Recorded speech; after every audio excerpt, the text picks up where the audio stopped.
To live fully in soul, man must have love, and love is denied expression by poverty.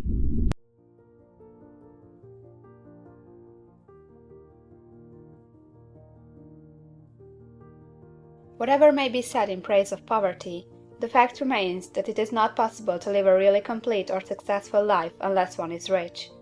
No man can rise to his greatest possible height in talent or soul development unless he has plenty of money, for to unfold the soul and to develop talent he must have many things to use, and he cannot have these things unless he has money to buy them with.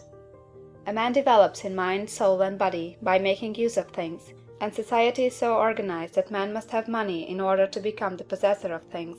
Therefore, the basis of all advancement for man must be the science of getting rich. The object of all life is development, and everything that lives has an inalienable right to all the development it is capable of attaining. Man's right to life means his right to have the free and unrestricted use of all the things which may be necessary to his fullest mental, spiritual, and physical unfoldment, or, in other words, his right to be rich. In this book, I shall not speak of riches in a figurative way.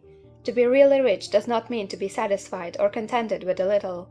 No man ought to be satisfied with a little if he is capable of using and enjoying more.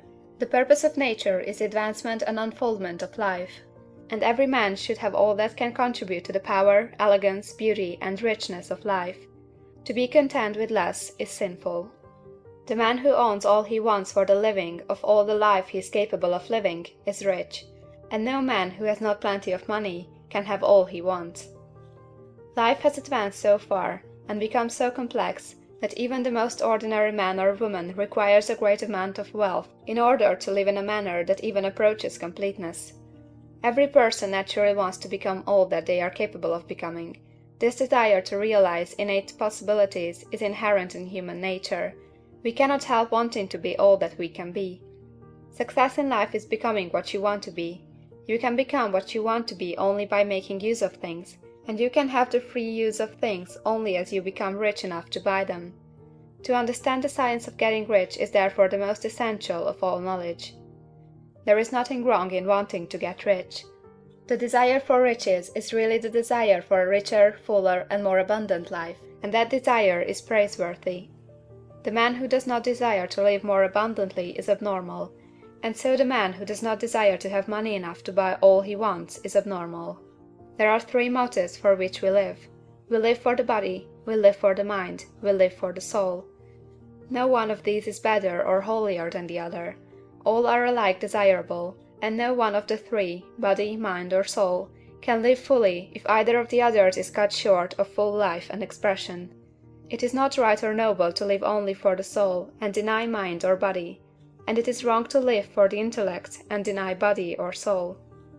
We are all acquainted with the loathsome consequences of living for the body and denying both mind and soul, and we can see that real life means the complete expression of all that man can give forth through body, mind, and soul. Whatever he can say, no man can be really happy or satisfied unless his body is living fully in every function, and unless the same is true for his mind and his soul. Wherever there is unexpressed possibility, or function not performed, there is unsatisfied desire. Desire is possibility seeking expression, or function seeking performance. Man cannot live fully in body without good food, comfortable clothing, and warm shelter, and without freedom from excessive toil. Rest and recreation are also necessary for his physical life. He cannot live fully in mind without books and time to study them, without opportunity to travel and observation, or without intellectual companionship. To live fully in mind, he must have intellectual recreations, and must surround himself with all the objects of art and beauty he is capable of using and appreciating. To live fully in soul, man must have love, and love is denied expression by poverty. A man's highest happiness is found in the bestowal of benefits on those he loves. Love finds its most natural and spontaneous expression in giving. The man who has nothing to give cannot fill his place as a husband or father, as a citizen, or as a man. It is in the use of material things that a man finds full life for his body, develops his mind, and unfolds his soul. It is therefore of supreme importance to him that he should be rich.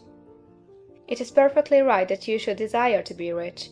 If you are a normal man or woman, you cannot help doing so. It is perfectly right that you should give your best attention to the science of getting rich, for it is the noblest and most necessary of all studies. If you neglect this study, you are derelict in your duty to yourself, to God and humanity, for you can render to God and humanity no greater service than to make the most of yourself.